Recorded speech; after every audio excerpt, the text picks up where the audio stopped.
Bienvenidos a este live que tenemos aquí en A Fondo con Claudia López, una candidata que en primera vuelta llegó allá, plantó sus ideas y sus propósitos y sacó una votación que yo creo que es una votación, es una de las primeras preguntas, una votación que muchos pensábamos que iba a ser más. Pero bueno, sacó una votación y desde entonces es una de las personas más llamadas por muchos lugares y muchos sectores, sobre todo por los sectores que representan pues el pacto histórico, que necesitan los votos que representa Claudia López. Bienvenida, Claudia López, después de esta primera justa que fue la primera vuelta.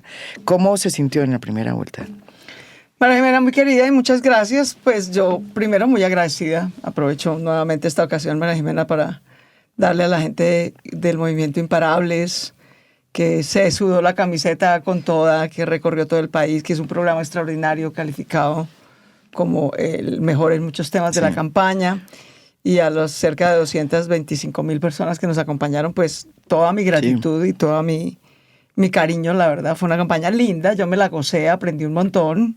Obviamente no es la votación que uno quiere, quedamos de quintos y pues uno compite para quedar de primero y así no ocurrió. Pero igual aprendimos un montón y yo estoy contenta, agradecida y pues lista para seguir defendiendo la democracia colombiana. La primera pregunta que hay que hacerle, su fórmula vicepresidencial, mejor dicho, a pocos segundos de que se conoció el resultado electoral de la primera vuelta, decidió irse para donde Abelardo. Eso me sorprendió, quiero decirle. Pero, pues a mí no tanto, a mí no tanto. Digamos, Leonardo es un gran ser humano, la verdad. Fue un gran coequipero.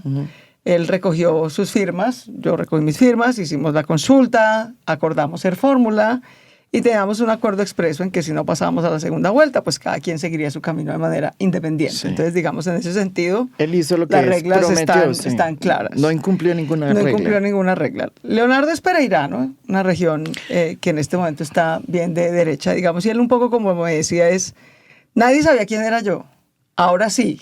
Entonces, la decisión que yo tome en este instante de la vida me va a marcar para siempre, digamos, él es muy consciente de eso.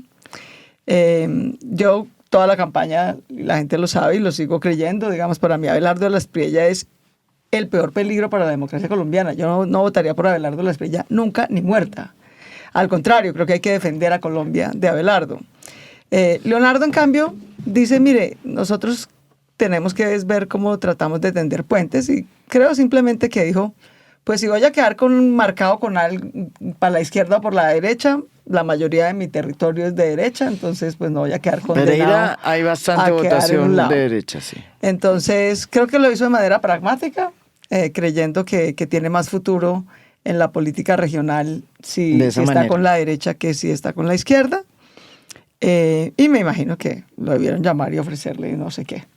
Que anticipo desde ya que no le van a cumplir, pero digamos esa fue su cálculo y yo también con él tengo una gran gratitud porque creo que Leonardo demostró que es un tipo, al principio nadie se lo tomaba en serio, ¿no? ¿Quién es ese pendejo más o menos? Bueno, pues es un pendejo que recogió 625,000 firmas, que fue el único ciudadano de a pie de verdad, digamos, que logró la tarea, que tiene un proceso con jóvenes muy bonito, y que realmente, digamos, lo que le inspira es el servicio público. Yo no me imagino pues a Leonardo haciendo nada por fuera del sector público distinto de enseñar, que es su pasión, por supuesto, ser profesor. Así que respeto por su decisión. Él sabe que yo no la comparto, el país sabe que yo no la comparto, pero pues esas eran las reglas, él tiene su movimiento y allá quedó. Claudia, entonces explícanos su posición, porque usted hizo un pronunciamiento inmediatamente después de que se conocieron los resultados de primera vuelta en el que evidentemente usted fue muy explícita en decir que usted no iba a ir nunca a donde Abelardo. Jamás.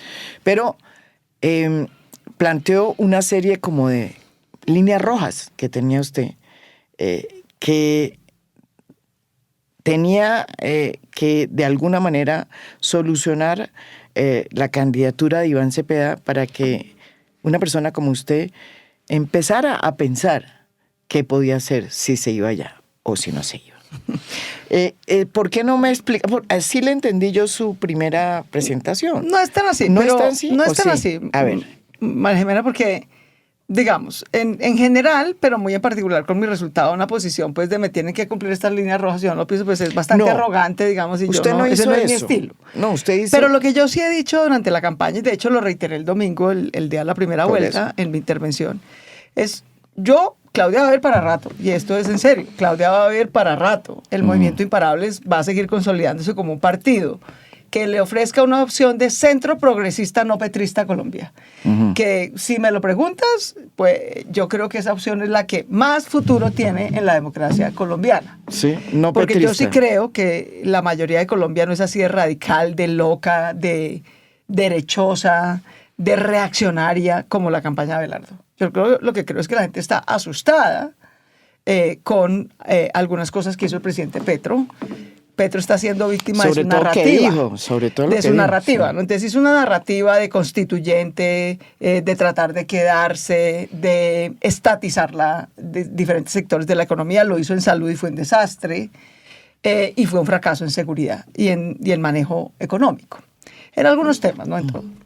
Pero total, su narrativa asustó a un montón de gente. Entonces yo creo que hay más susto que derecha reaccionaria en Colombia.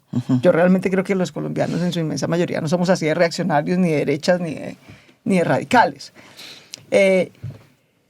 Entonces, recordemos, digamos, quiénes somos, dónde estamos y para dónde vamos.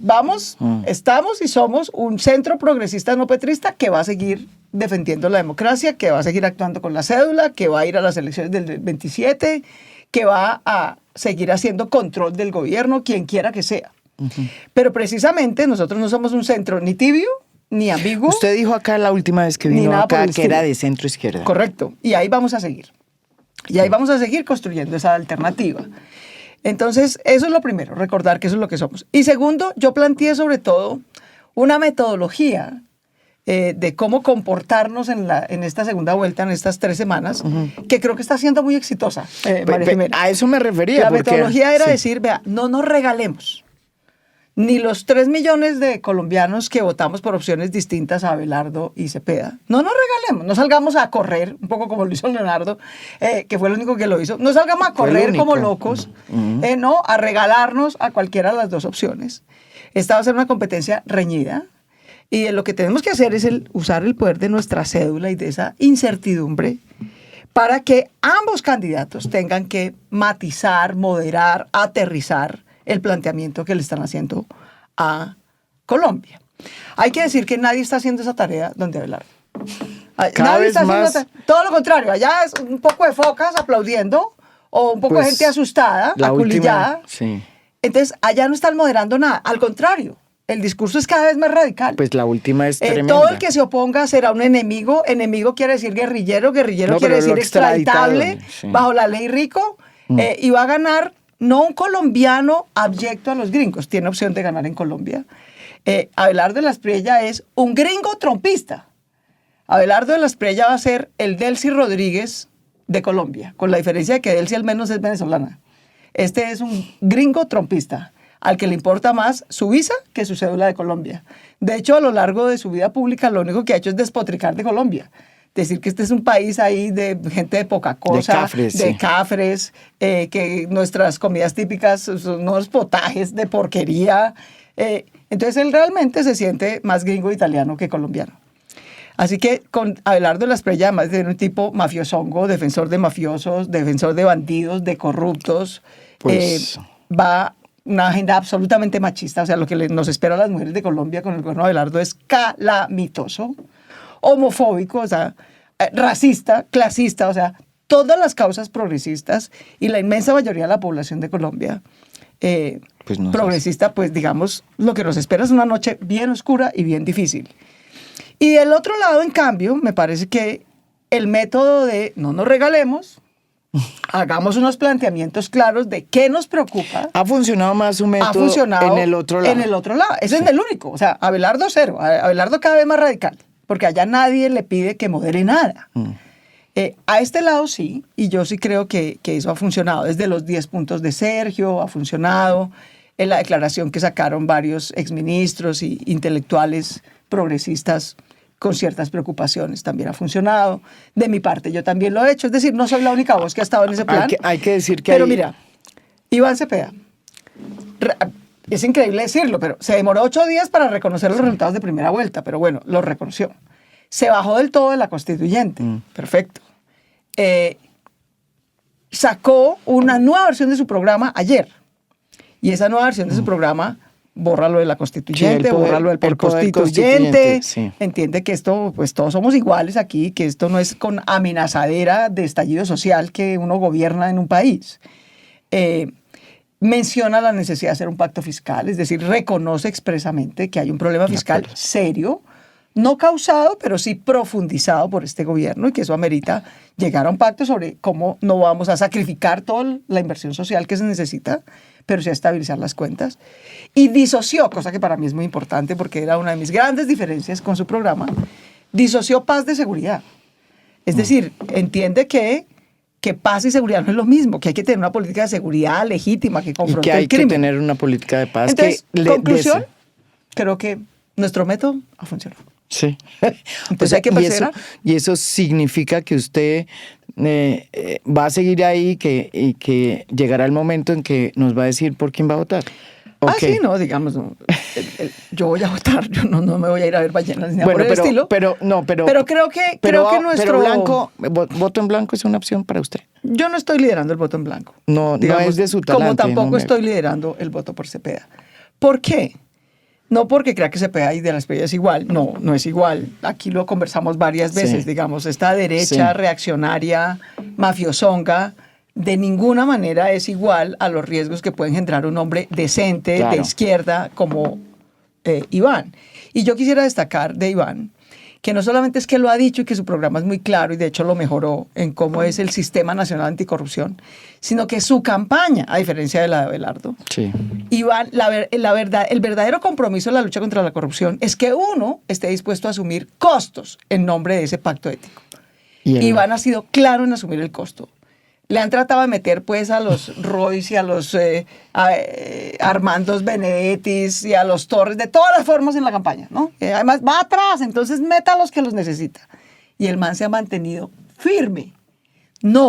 Firme con la ética, que es lo que un gobernante necesita. Entonces yo, la verdad, eso es lo que más le destaco a Iván. Yo toda la campaña dije y me sostengo y esto me lo ratifica. Iván Cepeda, a diferencia de Abelardo de la Espriella, es un hombre decente. Claro. Es un hombre realmente ético. Es un hombre que sabe decir no y poner límites. Y lo ha demostrado en su campaña, a la que no ha dejado meter pues a todo el clientelismo y la corrupción con el cuento de que va atrás en las encuestas. Sí. Entonces, eso habla muy bien de Iván en un tema que es crucial para gobernar. Así que, insisto, ¿por qué no cambiar de método ahorita? Porque ha funcionado, María Jimena. Porque llevamos 2 semanas. Yo creo que la campaña ha hecho las correcciones. Ahora va en una cámara lenta, ¿no? Como si tuviera 3 años y resulta que tienes 3 semanas. Pero usted es consciente que ese voto que usted representa, que son más o menos 3 millones de votos, 1 millón de Sergio, 250,000 y pico de suyos, más otros tantos que son los blancos, o sea, son los que Iván Cepeda necesita, porque no creo que muchos, los que ya se iban a ir para donde Abelardo, que votaron por usted, yo no creo que sean muchos. De pronto me equivoco. Sí, yo no creo que tenga un voto abelardista. De repente tengo por ahí una abelardista demócrata. Eso, bueno, tenía uno que era su vicepresidente. No, porque el problema no son los ciudadanos. Tenía que era uno que era su vicepresidente. De acuerdo. Entonces pero el problema no son la los mayoría, a lo que voy yo es que hoy hay una candidatura de esas dos que necesita, si quiere ganar, los votos de ese centro y ese centro izquierda que no fueron requeridos a lo largo de la campaña de Iván Cepeda. María Jimena, yo te diría, y en parte eso explica mi resultado, es que en la polarización, pues buena parte de mis votantes se fueron con Iván, precisamente porque ellos también están asustados. Y con razón, ¿no? Yo lo que pasa es que tengo un cuero de este tamaño, pues, ¿no? Yo he lidiado, pues, con abelardos y mafiosongos y criminales de todos los pelambres a lo largo de mi vida pública. Entonces, yo tengo claro que a estos bullies fascistoides lo que hay es que enfrentarlos. Usted les muestra miedo y es como una fiera. Usted le muestra miedo a un perro furioso y el perro furioso lo ataca y lo mata. Entonces, no, yo no tengo miedo en la vida. sino porque he aprendido a lidiar con esta gente enfrentándola de manera democrática y frentera y cierta. Entonces, buena parte de mis votantes ya votaron por Cepeda, digamos, sí. De hecho se fueron allá. Se fueron. Además, sí. Con el cuento de que iban a ganar en primera vuelta, falso. Pero yo creo que si gana Cepeda, será por el mérito de Cepeda. Y si pierde Cepeda, el culpable no será el centro, ni los votantes de centro, ni los votantes de centro-izquierda. El verdadero responsable de que fracase Iván Cepeda va a ser Gustavo Petro. Porque Gustavo Petro, para bien y para mal, ¿no? Sin Petro no habría Cepeda. Es un hecho, es obvio. Y sin Petro pero no habría 10 millones. Pero sin Petro no tendría Cepeda los miedos que engendra. Los miedos que engendra, porque la apuesta de Petro, que la está tratando de corregir Cepeda, pero es que joder, corregir años en 3 semanas es muy barraco. La apuesta de Petro en estos 4 años, que fue distinta de su apuesta del 22. Su apuesta del 22 fue acercarse a sectores de centro y progresistas. Y con esperanza. Y vender esperanza. Y vender esperanza. Esperanza sobre el cambio. Esperanza sobre el cambio. Entonces, él cambió la esperanza por la rabia. Cambió la esperanza por el miedo, por intimidar a sus oponentes. Y cambió el centro por sectarismo y corrupción.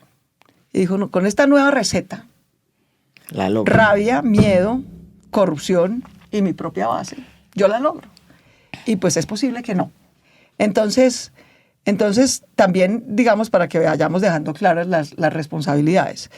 Muchos votantes de centro izquierda, seguramente la inmensa mayoría de quienes votaron por mí a la alcaldía, que mucha gente me dice, pero ¿por qué votaron por usted a la alcaldía y no ahorita? Pues porque es gente súper progresista y de centro izquierda, como yo. Y se vio asustada y se fue a por apoyar el susto a Cepeda. Por el susto de Abelardo, con toda razón. Y entre más lo escuchan estas 3 semanas, peor de asustados deben estar, con toda razón. Sí. Entonces, digamos, si Cepeda gana será porque logró convencer a los votantes de que Cepeda es distinto, de que Iván es distinto de Petro. Ese es realmente el tema. Claro. Y para eso hay que tener mucho perrenque y mucho liderazgo y una chispa 3 veces adelante. Y yo veo la chispa de esa campaña en cámara lenta, haciendo lo correcto, pero a una velocidad que no es la que requiere la política de este tiempo, además, que es bastante agitada. Claudia, una de las cosas que le pasó a usted es que se quedó sin partido, pero se lo acaban de entregar un partido, pues no sé si ese va a ser su partido.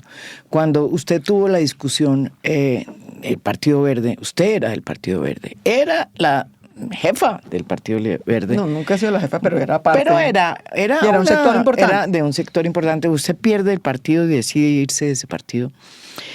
Pero la pregunta es, yo me imagino que usted no se va a ir, como dice usted, a ver ballenas, y que en estos 4 años usted... Vamos a consolidar el partido de centro-izquierda, por supuesto. Y entonces acaban de darle la decisión que pidió Jubinao. No se la han aprobado. ¿No se la han aprobado todavía? No. ¿Pero usted piensa que si se la aprueban, ese puede ser su partido? ¿O cómo es que va a ser? Hay varias opciones, pero hay que consolidar un partido de centro-izquierda en Colombia, sin duda. Correcto. Porque ese era el lugar político y partista que ocupaba el Verde. Pero, digamos, en efecto, en esta campaña, eso lo conversamos antes, parte de las dificultades de la campaña, además de la polarización, es pues que yo duré 10 años de mi vida construyendo una organización que el señor Gustavo Petro me robó a punta de clientelismo. Y pues yo no tengo cómo competir con eso. Y como no tengo cómo competir con eso y no me voy a quedar callada, ¿no? Con el clientelismo y la corrupción dentro del Verde, pues renuncié y me fui. Entonces, claro, perdí 10 años de trabajo cuando necesitaba la organización que había construido más, pues no la tenía, y empezar de cero toma tiempo. Entonces, esa fue otra dificultad. Yo la asumo.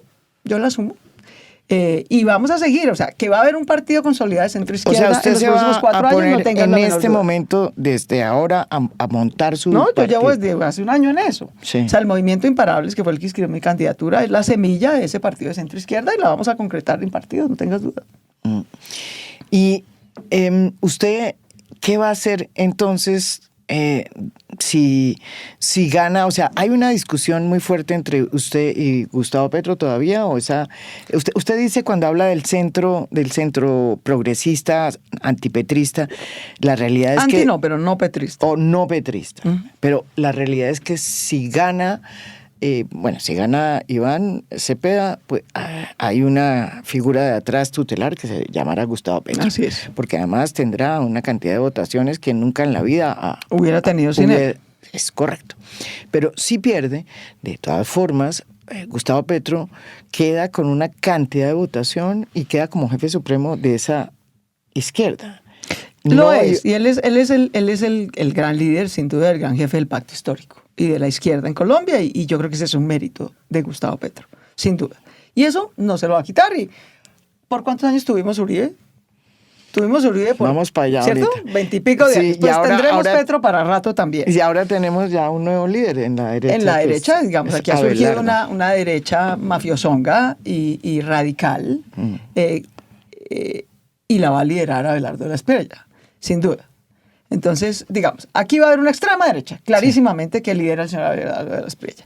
Yo creo que el centro democrático tendrá que reconfigurarse como una centro derecha, pero me parece que Paloma trató de hacer eso y su base electoral no le copió. Su base electoral no le copió y se fue a respaldar a la extrema.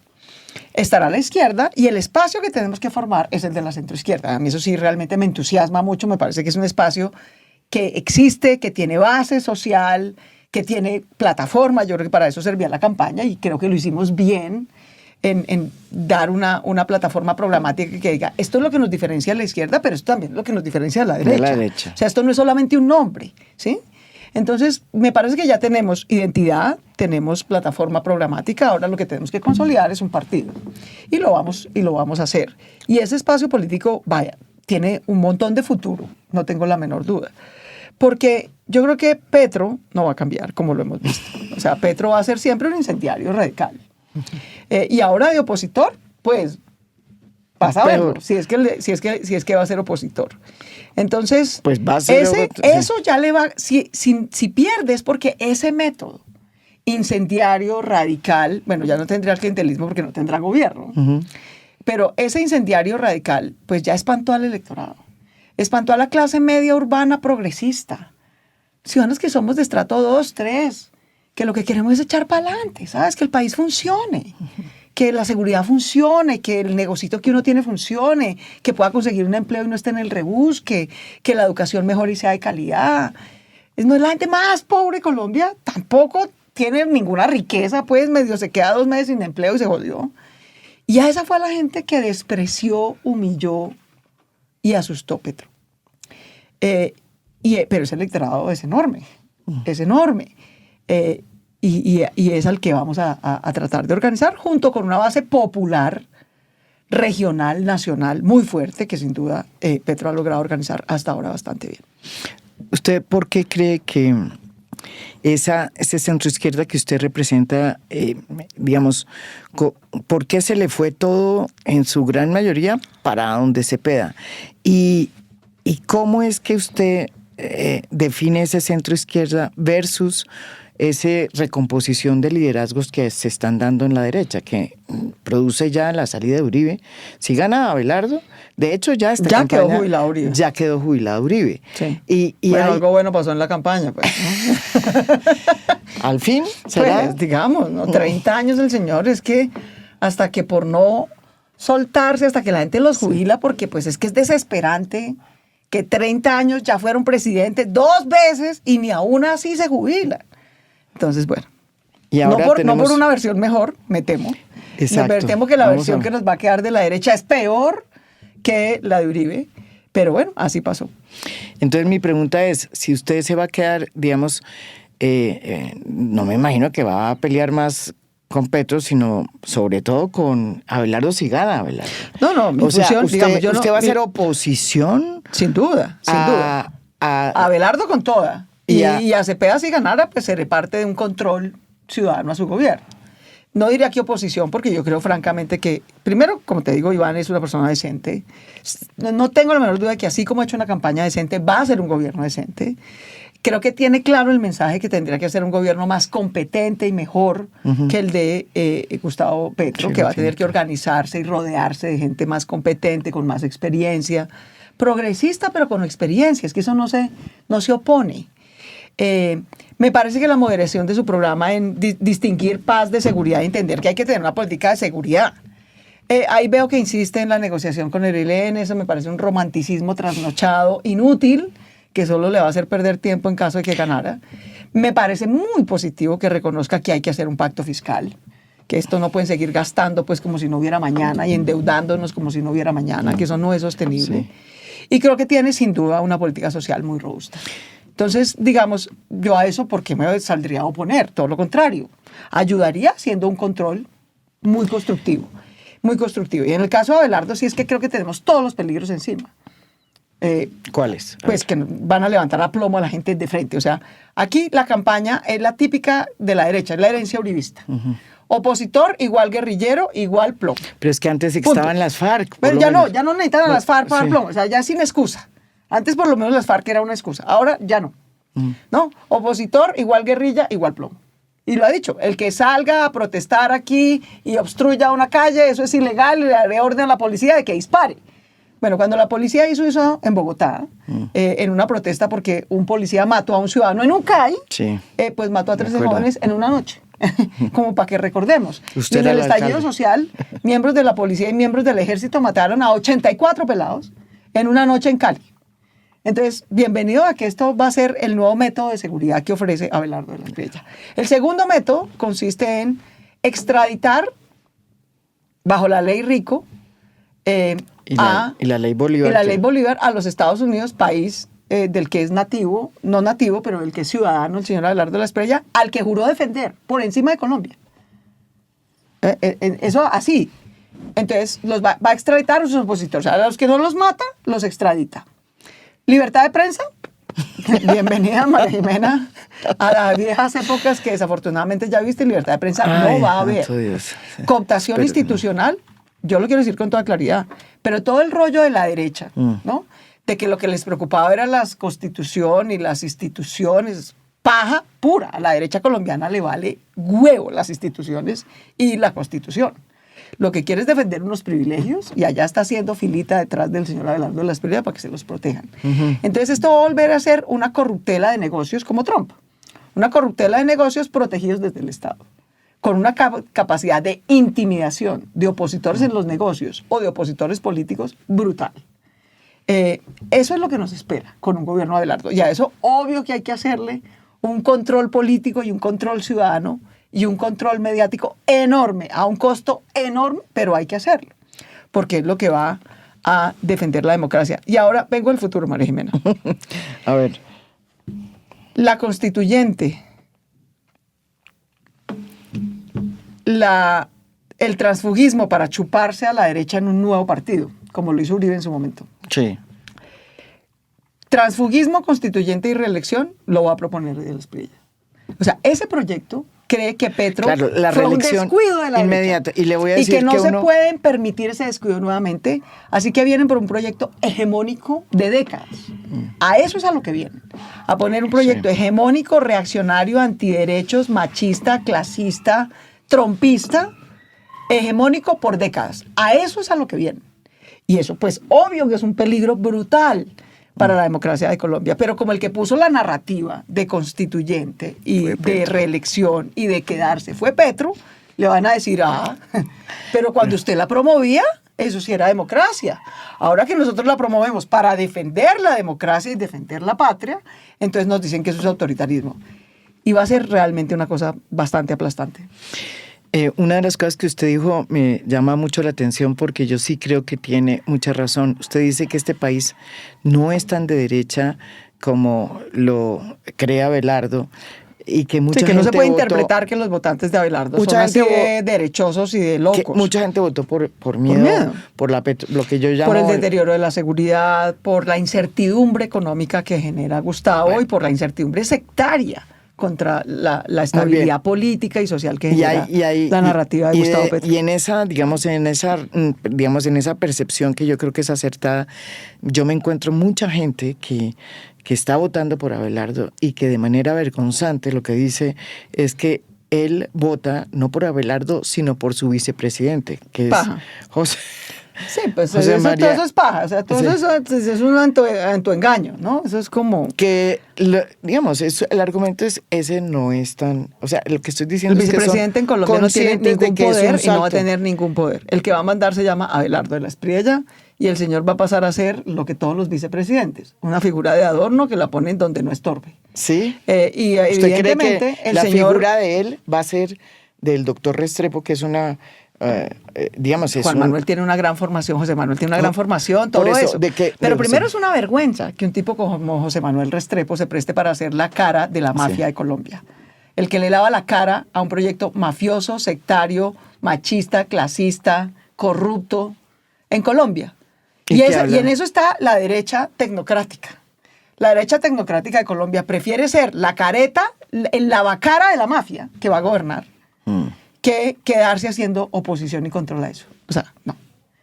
Entonces, de nuevo, a mí toda la tecnocracia derecha que no me venga, que ni se aparezca a venir a hablar aquí de que les preocupan las instituciones. Las instituciones les valen huevo. La mafia del señor Abelardo las va a aplastar todas. La libertad de prensa, la libertad religiosa, la libertad de crédito, la libertad política. No me vengan a decir que ustedes defienden las libertades porque ese señor va a aplastar las libertades y ustedes están allá como focas aplaudiéndolo y lavándole la cara. Es un señor que va a venir a matar a la gente de frente por ser opositora. De frente, sin asco. Y ustedes están allá como focas porque creen que ese es un mal menor.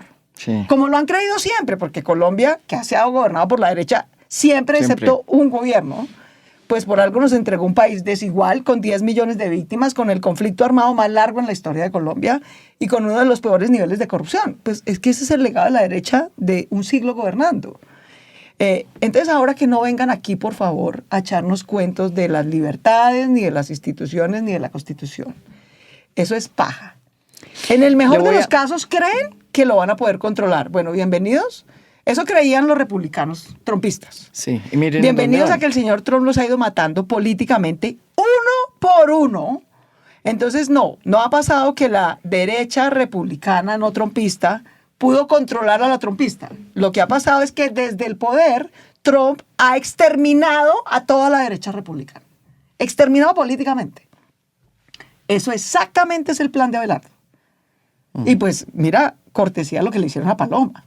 O sea, cuando José Manuel lo veo salir diciendo, no, esta es una campaña, nosotros defendemos a las mujeres, creemos en las mujeres.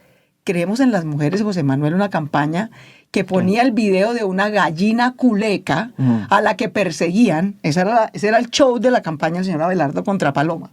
Así tratan a Paloma Valencia, como una gallina culeca que espantan hasta que matan. Así la mostraban en sus videos. Eso le hacen a Paloma, ¿qué le van a hacer a María Jimena? O a Claudia, o a Nidia, o a Sofía, o a Francia. No, lo que nos espera es una noche oscura realmente. Claudia, cuando uno lee, y en eso tiene razón, es que hay que leer lo que dice en su corto programa de gobierno, porque 3 páginas. Pero además en sus declaraciones y en sus eventos. Y en su programa de gobierno, es que él lo dice y lo dice claramente. Lo repites cada vez más altisonante. No vienen solamente a imponer un cambio de gobierno o a plantear un cambio de gobierno, sino a imponer los pilares nuevos de lo que ellos llaman la patria milagro. ¿Por la razón o por la fuerza? Por la razón o por la fuerza. Entonces, así de frente. Pero ¿Eso quiere decir o por imposición o por plomo? De frente. ¿Usted diría que estamos, digamos, que las instituciones van a resistir? Porque esa es una de las grandes preguntas. Si gana, una de las, digamos, argumentos que tenía la derecha para llegar a tener a Abelardo como candidato era que el gobierno de Gustavo Petro había acabado con las instituciones, ¿no es verdad? Y que eso, pues, no acabó. Era... De hecho, es el gobierno que más han controlado las instituciones en la historia. Es correcto, pero esa es como la narrativa que ellos crearon. Si ocurre lo contrario, que gana el gobierno, que gana las elecciones Abelardo de la Espriella, ¿usted cree que este sistema de pesos y contrapesos que sí funcionó con Petro? Sí funcionó, claro. Pues, es decir, le trancaron... Si se va a mantener con Abelardo, la respuesta corta es no. Primero porque siempre ha habido un tratamiento totalmente distinto, es decir, aquí se controla al gobierno de izquierdas. Funcionaron como nunca las instituciones, en horas, en minutos. Así no se controló ni a Juan Manuel Santos, ni se controló a Álvaro Uribe. Y a Duque menos. Y menos a Duque. Que no hubo. ¿No? Sí. Entonces, digamos, es absolutamente desigual. Las instituciones sirven para controlar al progresismo de izquierda y no para controlar al sectarismo de derecha. O sea, no es el mismo rasero. Pero además, esta derecha que viene, esta derecha velardista, esta derecha mafiosa, esta derecha extrema antiderechos, esta derecha viene con 2 lecciones, con 2 ideas. Uno, a nosotros no nos puede volver a pasar un gobierno progresista nunca. Sí, nunca, jamás. Ellos quieren quitarle la vocación de poder. Señores de la izquierda, lo repite Abelardo, sepan que aquí tienen un enemigo eterno. Enemigo, o sea, no opositor, no contradictor, no. O sea, esto es a muerte. Esto es a exterminar esa alternativa. O sea, nuestra centroizquierda y las demás. Y la izquierda. Entonces, primero vienen con ese cometido. O sea, ellos creen que Gustavo Petro fue un error, un descuido, una equivocación que no pueden volver a permitir nunca, nunca. Y segundo, ya creen que aprendieron de qué fue lo que le falló a Álvaro Uribe. De por qué solo duró 2 periodos y después llegó Juan Manuel y entonces lo traicionan y no sé qué. Y toda esa narrativa que se echaron ese cuento. Entonces vienen a no cometer ninguno de los 2 errores, como ellos lo ven. Una derecha que tiene que durar como proyecto hegemónico décadas y una izquierda que no puede existir como alternativa. Claramente, así, de frente. Y a eso es a lo que viene. Ese es su propósito político, ese es su verdadero programa. ¿Y usted cree que gobernar a Colombia es como un plan secundario? Su programa principal es ese. Sí, es un proyecto hegemónico, pero ¿usted cree que el país que de hoy va a, digamos, a someterse fácilmente a eso? ¿O va a haber, digamos, por la vía institucional? ¿Usted cree que estamos otra vez abriendo un nuevo ciclo de violencia si es que eso se produce? Sin duda, desafortunadamente, ¿sí? Porque además, digamos, cualquiera que quiera entender esto puede leer el libro de Guerras Recicladas de nuestra amiga María Teresa Ronderos. Sí. Es decir, desafortunadamente, ¿por qué digo esto con tanta contundencia? No porque haya sido candidata, no. De verdad tengo Claudia es la mi que más ha estudiado. de intelectual de la historia política de Colombia. Es porque Guerras Recicladas, y de verdad los invito a ver ese libro de María Teresa Ronderos, hay muy buena literatura al respecto en Colombia, es porque esto no es la primera vez que pasa en la política colombiana. Es decir, no es la primera vez que se organiza una derecha reaccionaria antiderechos que quiere ser un proyecto hegemónico, como lo hizo el señor de la Espriella, por la razón o por la fuerza. Es decir, por la imposición o con plomo. O se someten o los matamos. O los arrinconamos o los extraditamos, o en el peor de los casos y mínimo los estigmatizamos. Hasta el sicariato moral, digamos. No es la primera vez. O sea, esta receta ya la vivió Colombia con el abuelo de los señores que hoy están sentados con Abelardo de la Espriella, que tienen eso en el ADN desde entonces, que son los señores herederos de Laureano Gómez. ¿No? Entonces esto tiene una raíz histórica larga. Y luego Uribe. Y ahora es una ola trompista que dice, no, señores, es que los demás no pueden existir. Es un proyecto hegemónico. Entonces, desafortunadamente... ¿Usted cree que esto va...? Esto es una guerra política reciclada, nuevamente, que puede terminar en un ciclo de violencia reciclado. Y Colombia tiene otros factores estructurales, además de esa derecha reaccionaria hegemónica, que no controla el territorio, que es el país que tiene menos control de su territorio, menos Estado, una fuerza pública más precaria, más desigual, profundos resentimientos históricos por las desigualdades, por las víctimas, por los abusos que ha habido, en fin. Entonces, hay unas razones estructurales que hacen que esto en Colombia sea una mecha que se dispara como pólvora y que es dificilísimo parar. Esas razones estructurales más la nueva versión de la derecha reaccionaria antiderechos hegemónica. Eso no presagia nada bueno. Entonces, María Jimena, lo que nos espera es una tarea dura. Y yo le quiero decir a la gente, yo no le estoy diciendo esto para asustarla ni para que se vaya a Colombia, pero sí para que entendamos a qué nos vamos a enfrentar y para que pensemos con mucha cabeza fría cuál es la manera de enfrentar esto. En el pasado en Colombia, cuando hace 40 años, yo tenía 16 años y estaba en el colegio y entré a los par de años a la universidad, una manera de enfrentar esto de muchas generaciones fue irse para el monte y formar grupos armados y decir, nos vamos a defender por la violencia. Sí. Ese método fracasó. Ese método solo terminó en 10 millones de víctimas y en ningún cambio al sistema. Sí. Ninguno. Solo hasta que dejaron las armas se pudo hacer algún cambio al sistema. Y además, entonces, primera lección, esto por la vía violenta y armada no es. Esto tiene que ser por la vía democrática. Y si uno es demócrata, tiene que apostarle a los cambios que son seguros en lo físico para uno, seguros para el conjunto de la sociedad, aunque se demoren un poquito más. O sea, se le demora, pero se le tiene, pero se le demora, ¿no? Si uno es demócrata, tiene que gustarle ese dicho de corazón. Se le tiene, pero se le demora, porque los cambios rápidos son violentos, los cambios más lentos, pues no son violentos, pero son un poco más lentos. Y hay que tener perseverancia y acción colectiva. Por eso, un partido es un mecanismo de acción colectiva, como un movimiento social es un mecanismo de acción colectiva, como crear la FLIP es un mecanismo de acción colectiva para defender la libertad de prensa. Entonces vamos a tener que usar muchos de esos mecanismos de acción colectiva para defender a la gente, para defender la vida, para defender la igualdad ante la ley, que no te estigmaticen, que no te hagan sicariato moral, que tampoco te hagan sicariato físico, que no te extraditen disfrazado de narco porque eres un mero opositor político. Sí, esa es la... que es lo que están, pues de entrada se lo están aplicando a Petro. Entonces, de nuevo, se lo aplican a Petro, ahora pues a cualquiera de ahí para abajo, ¿no? Con mucho menos relevancia, con mucho menos protagonismo y relevancia pública, pues. Entonces, queridos, esta tarea va a ser larga, no se acaba el 21 de junio y vamos a perder la primera prueba, porque la primera prueba es que ese señor no gane. Es que esa amenaza la neutralicemos, tenemos 10 días para neutralizarla y neutralizarla en las urnas, ¿no? Entonces, estas 2 semanas nuestro método ha funcionado, María Jimena. Yo por eso, todo el mundo me llama y me presiona y yo les digo... ¿Por quién va a votar Claudia López? ¿Por qué? No, es muy obvio, yo por Abelardo no voy a votar, pero el punto es, el método ha funcionado. No regalarse, no entregarse, presionar unos cambios, unas adecuaciones... Y sobre todo, déjame decir esto para la gente que nos está oyendo. ¿Cuál ha sido mi mensaje en las 600,000 llamadas diarias que yo recibo? De amigas, de amigos. Primero, mucha calma, pues vamos a controlar a Abelardo en estos días y en los días que se necesite. Y a toda esa derecha reaccionaria. Yo siempre voy a estar ahí. Vamos a hacer la tarea que nos corresponde, acción colectiva y tal. Pero sobre todo, amigos del mundo progresista, hay que reconciliarse. Una herencia del señor Petro fue que dividió al progresismo, no solamente al progresismo con la derecha, dividió al progresismo.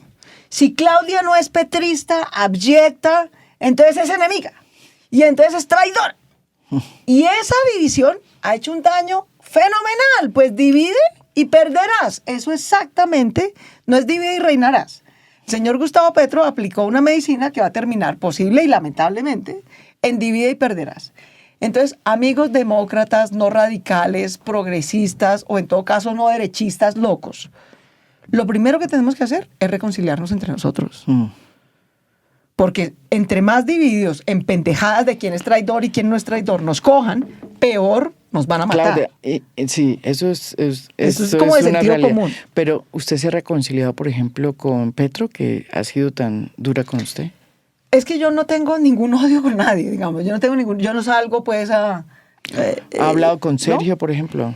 Sí, no, pues Sergio menos, pues Sergio que va a ser mi enemigo, hombre, Sergio Sí, ahí pues, está, y ahí va a estar, Sí, vengo del futuro, Sergio va a volver a ser candidato. O sea, Dios mío. Yo también creo, yo también lo creo, sí. Pero no tengas duda, o sea. Sí. Y entonces, que es que ahorita dijo que se iba a retirar, lleva 3 campañas diciendo que se va a retirar, vengo del futuro, va a volver a ser candidato en el 2030. Y Sergio, no, el problema no es Sergio como persona. Sergio es un extraordinario ser humano, es un extraordinario líder. Acaba de sacar 1 millón de votos. Pero Sergio, si el uno es el de la política de divide y perderás, Sergio es el de la política de resta y solo divide, porque no se va a unir nunca con nadie. Entonces, el problema es, la dificultad que vamos a tener por delante no es cómo piense la gente ni qué ideas tenga.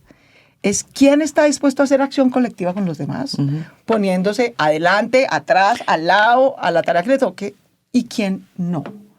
Entonces yo no tengo ningún problema en estar adelante, atrás, al lado, repartir sándwiches, hacer estudios, ser candidata, o sea, ¿qué rol es útil? Punto. Y yo pues con Gustavo, pues, digamos, ese es el problema. El problema no es personal, el problema es lo que dejas que dificulta la acción colectiva entre la gente. Y ya para terminar, Claudia, todo el mundo dice, no, es que Claudia López lo que quiere es volver otra vez a ser alcaldesa de Bogotá. No, yo quería ser presidenta de Colombia, porque realmente creo que... No, usted va Bogotá, a seguir siendo, o sea, candidata en el próximo... No sé, necesariamente por lo que te acabo de decir. La pregunta es, ¿dónde carajos es uno útil? Pues no sé si va a estar vivo mañana, pues mucho menos que va a pasar en 4 años. Pero mi pregunta es, yo voy a estar donde crea que puedo ser útil, en el rol en el que crea que pueda ser útil. Yo creía que esta campaña había que hacerla y entre más dificultades, más dije, no tenemos nada. ¿Por qué? Porque una campaña nos dio visibilidad, nos permitió hacer una identidad, definir que era centroizquierda, darle un programa. Y yo te digo, aquí tenemos 1000 veces más reputación para el progresismo no petrista que votos. Y esa reputación algún día se podrá capitalizar en un entorno menos polarizado. Entonces yo voy a estar, pues porque yo sí no soy de las que me voy a ir a vivir a ninguna parte. O sea, yo soy colombiana, solo soy colombiana. ¿Usted no se va para Italia? No me voy ni para Italia, ni para Miami, ni... No. Yo soy colombiana, solo soy colombiana, estoy muy orgullosa de ser colombiana y voy a seguir defendiendo la gente, la democracia y las causas en las que yo creo. ¿En qué rol ya veremos? Digamos, no hay que anticiparse a eso. Pero lo que sí hay que hacer es acción colectiva y la acción colectiva necesita organizaciones. Entonces, bienvenida María Jimena, que vamos a tener que sacar las flips y las MOEs y los partidos de ya lo estamos haciendo, ya lo estamos haciendo. Y los movimientos sociales, ¿sabes? Los vamos a tener que sacar del armario y fortalecerlos a fondo, porque con esos instrumentos es que nos vamos a poder defender de una agenda muy reaccionaria, que si gana el gobierno va a ser peligrosísima, porque es peligrosísima sin el poder del Estado. Ahora imagínatela con el poder del Estado. Pero nos quedan 10 días. Esos señores no están elegidos. Esto no es una monarquía, ¿no? Nos quedan 10 días y aquí no son 3 millones de personas que no votaron por Abelardo o por Iván. Es que aquí hay otros 17 millones de colombianos que no fueron a votar. Y pueden, es decir, no son... Hay 17... ¿Sabes? No son de las... Porque hay como de los 21 que se estima que... O de los 20, digamos, que se estima, hay 3 millones que todo el mundo sabe que les queda dificilísimo votar. Viven en el exterior y viven muy lejos de donde quedan los consulados, les queda difícil ir, o viven en regiones muy apartadas de Colombia, con todo el esfuerzo de la registraduría de acercar los puestos, les queda difícil. Pero, queridos, hay 17 millones de colombianos que no tienen sino que coger esta cedulita y pensar en su futuro y en sus hijos y en sus regiones. ¿Y usted cree que hay que votar también en blanco? Pues esa es una opción legítima. Yo no voy a pelear contra la gente que decide votar en blanco. No voy a pelear porque francamente me parece que esa es una opción legítima y uno no los puede demonizar. Pues Jorge Enrique Robledo se va a morir votando en blanco. No voy a pelear con Jorge Enrique, digamos. Yo creo que ese no es el punto. Pero sí creo que lo cierto es que a la amenaza de Abelardo y su derecha mafiosa, violenta, antiderechos, no la va a detener el voto en blanco. Qué pena, pero solo hay 2 opciones. Entonces, si lo que queremos es detener eso, pues el voto en blanco es una maravillosa constancia histórica, respetable, legítima, solo que no para la amenaza. Solo le deja una constancia histórica. Y una constancia histórica que yo no comparto, que es decir, los 2 son iguales. Los 2 representan un riesgo igualito para Colombia. Y yo sí creo que no hay evidencia ni de la vida de Abelardo de la Espriella y Iván Cepeda, ni de esta campaña, ni de cómo han actuado en estas 2 de 3 semanas de la segunda vuelta, de que son 2 riesgos equivalentes. ¿Hay riesgos al lado y lado? Sí. Aquí había un riesgo constituyente, se neutralizó. Aquí había un riesgo de seguir con una retórica infundada de fraude, se neutralizó. Aquí había un riesgo de que no tuvieran una política de seguridad seria, por lo menos fueron capaces de ponerla en un papel, ¿no? Ya veremos si serían capaces de ponerla en un gobierno. Aquí hay un riesgo de tener una visión muy estatizante y fiscalmente irresponsable de la economía. Por lo menos en el papel, de nuevo, acaban de sacar una nueva versión del programa, diciendo, estoy cambiando mi programa y estoy invocando un pacto productivo porque entiendo que la política económica y de pelea constante con el sector privado que tenía no va a funcionar. Estoy proponiendo un pacto fiscal porque entiendo que gastar como loco no se puede, no se puede y es insostenible. No es que no se puede. Y estoy proponiendo un pacto social en el que persevero y en el que en cambio tengo mucho que mostrar. Entonces, termino como empecé. Nuestro método ha funcionado. Y cuando un método está funcionando, no hay que cambiarlo. Bueno, yo agradezco esta sinceridad con que usted ha hablado y es importante además que una persona como usted plantee el escenario político de la manera como lo está planteando. Le agradezco, Claudia. Tan bella, muchas Además, gracias. le quiero decir, hay una cantidad de gente que nos vio impresionante, porque estamos casi con 4,000 personas conectadas en este instante. No, a todos de verdad, mil gracias. Y yo sí los invito a que conversemos y le agradezco a toda la gente que se conecta, porque esto sí requiere, la acción colectiva también implica una reflexión colectiva, ¿sí?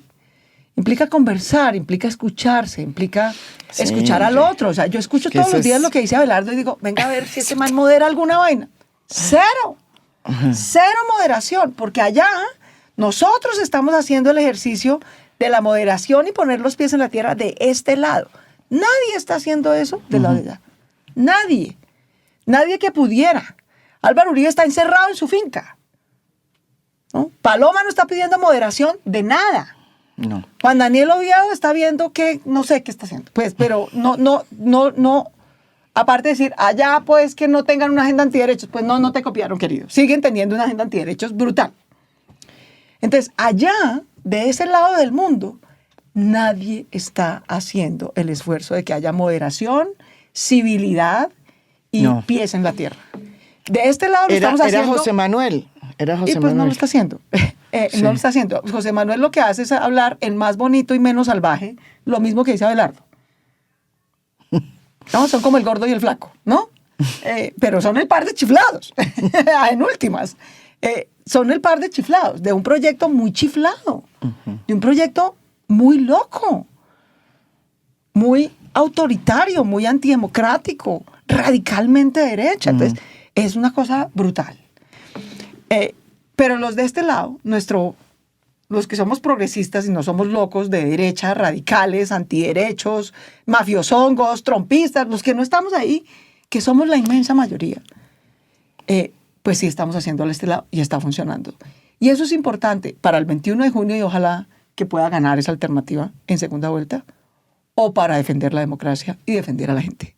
En cualquier caso, o sea, esta no es una pelea, esta no es un trabajo perdido. Al contrario, este es un trabajo de reconciliación, de reencuentro, de respeto, de diálogo y de acción colectiva que vamos a necesitar sí o sí. Muchas gracias, Claudia López, y a todos los que nos están viendo, nos vieron una cantidad de gente en pleno mundial. Usted que decía que no. ¿Contamos la anécdota o no? Sí, contemos la anécdota porque Fíjense que esto era ayer. Sí. Y además hablamos con María Jimena, ¿no? Toda la semana. Hola, mira, fijas para el... Sí, no, fijísimas para el jueves, nos vemos al mediodía. Me dijo María Jimena, hagámoslo a las 9 de la mañana. Y yo, no, al mediodía.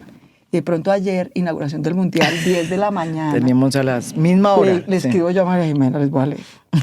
Le escribo yo, óyeme, María Jimena, ¿has caído en cuenta que vamos a ser las únicas dos locas del mundo haciendo un live en plena inauguración del Mundial, en acto además en el que va a estar J Balvin y Shakira? Entonces caímos en cuenta y lo pasamos para hoy. Para hoy, sí. Pero sí, así un poquito despistados. Pero mire, a pesar del Mundial, a pesar de J Balvin y de todo, y de Shakira. Bueno, es que ya no tenemos a J Balvin, Shakira, el primer partido y la inauguración del Mundial. Hoy era un partido del Mundial. Bueno, estoy de acuerdo y yo acaté la precisión, porque yo, la verdad es que me gusta el fútbol, pero no tanto. Pero yo sé que usted sí. Me encanta. Yo sé que usted sí. Yo sé que usted sí. Bueno, muchísimas gracias, de verdad. Yo creo que esta es una oportunidad muy importante porque esta elección se está debatiendo precisamente en ese sector que usted representa, en muchos otros que representaron y que votaron por otros candidatos y que hoy yo creo que están en ascuas, ¿no es verdad? No saben, están confusos. Todos necesitamos este diálogo y esta conversación y darla con calma y con serenidad. Y yo creo que este podcast sirve para eso, para aclarar la mente y votar, ¿no es verdad? A votar, pero con argumentos y a entender que la democracia se va a defender con el voto y después con mucha acción colectiva igual. Así que fuerza, optimismo, coraje, pa'lante. Hasta luego.